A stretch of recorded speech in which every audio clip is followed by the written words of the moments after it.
in this case, we have all our eggs in one basket. Egg being EG. I'm funny. Alright, here we go. In the top left, our Terran player, he is...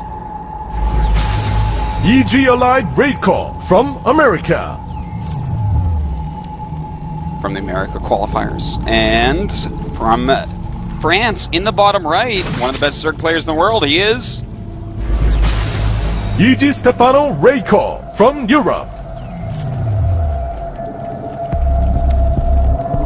Alright. So... just so everyone knows that may be watching, maybe you're sitting in your apartment in Korea watching this right now, and you're like, you know what? I wanna go to one of these places. Well, I mean, of course you could hit up the Yongsen studio, but down here in Gangnam, this is English only today. We are broadcasting out English to the studio on the main screen and all that. So it's definitely a lot of fun. We already have 7 awesome, intelligent people that are down here checking it out, and they're having a sick good time. Absolutely. So definitely check that out. I'll be the only solo caster on main stage today. We'll go to duos only after that for the rest of the weekend. So you're gonna have some more hypey casts and stuff. All right, let's talk about this. Have a couple 12 racks going down. You know, obviously this build is still very viable. Now Stefano has drone scouted, so this is gonna help him. He hasn't made his hatch yet. Will he make his hatch? I think he should not. Okay, he starts the hatch. He's going to want to make a pool immediately. But these Raxes are so close. This was a really ballsy double proxy. In fact, his Overlord is about to scout it. So, does he keep the hatchery? He has to put it on pool right this second. Okay, there it is. But I think with the proximity that he has to cancel the hatch. I kind of feel. The thing is, if you cancel a hatch, it's extremely hard to win. But I feel like this could be anyways. Now, he's sending out a lot of drones. Where will the first bunker go? Okay, this SCV going so far, he's not going to be able to make any bunker. We have no other SCVs down here. I'm kind of actually a little bit concerned because now I think it's obviously very right that he hasn't canceled the hatchery because it's the bunkers that are going to help you to actually finish this off. This is almost as if Alive flipped a series of coins to choose this build. This is failing so epically hard. We're actually watching drones kill Marines and SCVs right now. And he can actually just send his drones home. And this leaves Alive with, like, he's going to have 1 Marine at home, maybe a couple more rallied out. He's so far behind, and from here, he either does an all-in or goes to Command Center immediately. And either way, this was... I feel like this wasn't that well planned. This was so risky, and, you know, double 12 racks can be risky, but he brought them all the way down here, brought no extra SCVs. I don't know what his plan was exactly. Like, I guess if Stefano doesn't drone scout, then suddenly this can get out of control extremely fast, but I don't know. I personally don't care for builds like that much, and I think that if there's a skill difference between Stefano and Alive, it isn't so large that you necessarily need to do something like that. Okay, so now Stefano, let's see, he has 10 lings, so it's 18 drones, 18 SCVs, but don't be fooled, this is greatly in the lead of Stefano. Right now Alive is making those 2 command centers, as mentioned previously, but Stefano can do basically anything right now. Anything he chooses to do is fine, because it is going to be a long time before Alive is out on the map again. Now, Alive has 2 barracks to work with. Normally you go straight into a factory from here. If he goes straight into the factory, does he want to continue Marine production? Now, he might just use the barracks to make some add-ons, maybe get stim reasonably quickly. Of course, I'm sure that he'll make like a reactor for the factory on one of them. But, oh, never mind. Okay, so this is what I was wondering about. What is he going to do with his barracks? And it looks like he's actually going to utilize them. So we actually might see him do something such as get combat shields and move out on the map with a very awkward amount of Marines. Or he might just, and we do see the factory, which is obvious because he did grab the 2 gas. We could just see something to the effect of a lot of Marines to help tank and deal damage, and then a lot of Hellions with them to make sure Speedlings don't just own them up. So I think that's what we're going to see, and it's a very powerful type of follow-up, and you'll have a pretty good economy behind it with triple orbitals, dropping mules, and making SCVs. But this is something Stefano should be able to scout pretty easily, I would say. Now, we do have actually stim on the way instead of combat shield, so this leads me to believe that he is setting up for a longer game. He's not expecting to kill Stefano necessarily with this. There is a possibility he'll throw down another tech lab, but no, it is double reactor. Okay, so that's a little bit more standard, a little bit more normal. Normally, if you're going to go for like a really heavy Hellion marine pressure, a lot of times it has combat shields. It's kind of an old build in that regard, but with stim it can be very powerful as well. Now, Stefano grabbing his double evolution chamber is quite nice to see, and he's actually doing exactly what he wants with these links. He tried to stall that out and see what was going on, and now he has a reasonably good idea. He knows at least some marines were made, and he knows that factory is out, most likely with a reactor. In fact, I'm sure he knows it's a reactor, making these Hellions. So he's gotten a lot of information off those links that weren't the most useful things. Now, the more important part here is that his upgrades are way ahead. He's started the 1-1, and we have no engineering base yet for Alive. So they just started now. He's going to be ahead on upgrades. There's a possibility for Alive to catch up at 3-3 based upon what Stefano wants to do. Does he want to stay layer tech longer, or does he want to go to Hive quickly? I think he'll probably go to Hive quickly, so I think he'll just basically be ahead of upgrades for a very long time.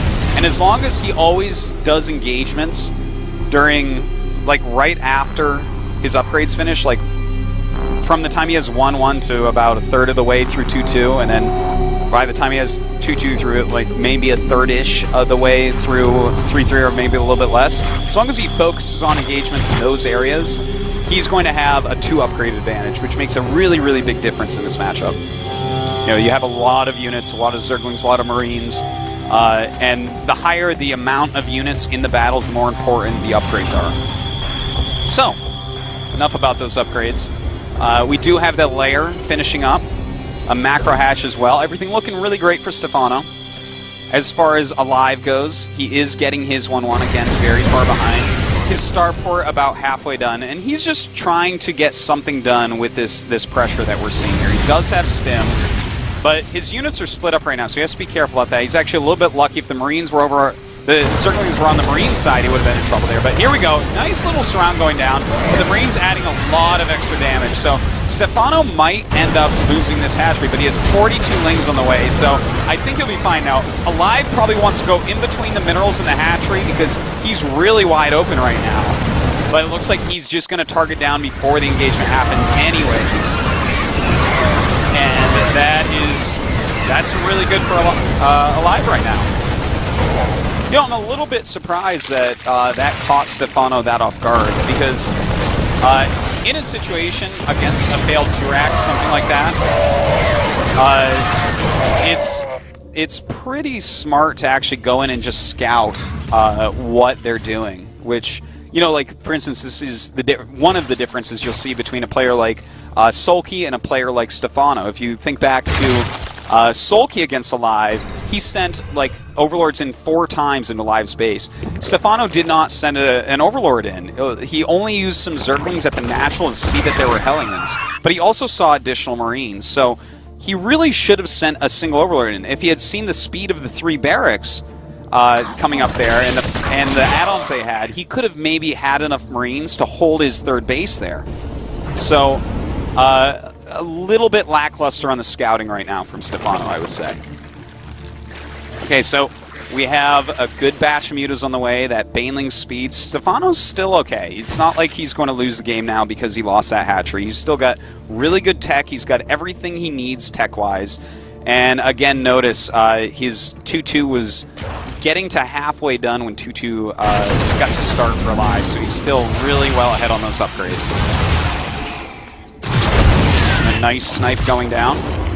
Has a nice little patch of units over at the 3rd base as well. Just making sure that he can keep that. His creep spread's looking okay. But, you know, Alive's starting to get his Mac on. If Alive can actually secure His third base. Oh, that was some really nice micro, by the way. Gotta hand it to him there. Picked off all the banelings and got out of there. The mutas may end up catching him, though, which would be too bad. Excuse me. If he actually secures this third and gets it mining well, then suddenly Stefano is in kind of a harder spot. Now, he's about to have 2-2 for his Zerglings, and he's about to have the +1 attack for Mulus. A lot of Mulus coming. He's morphing some more Banelings. We see no drones in production, nor should we right at the second because he has 67. So we should be seeing 67's good for 3 bases until he gets that next hatch up. He needs to be making a lot of units, and he needs to actually go out and do something, whether it's kill some pieces of army, maybe harass that third base a bit. There is a bunker and looks like a Widowmine coming, but he may be able to get in there and do a little bit of damage. And that's what he needs to do, because his third did get killed, and Alive's third is similarly timed to his new third, which is never good for Zerg.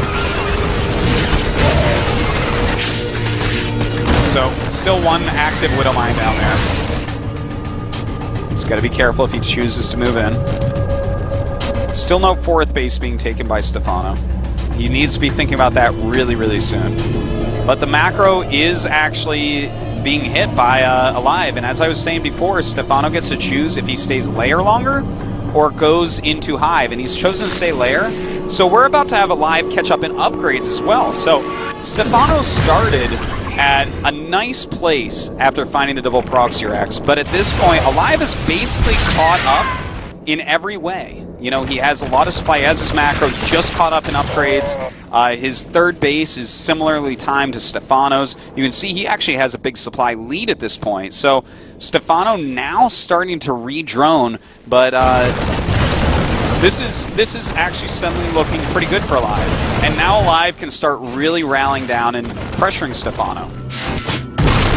Nice little Widowmine hit there. I love that randomness of that Widowmine where it's located. Makes it really hard for Zerg to fight against something like that. And look at this. He's going to force a cancel.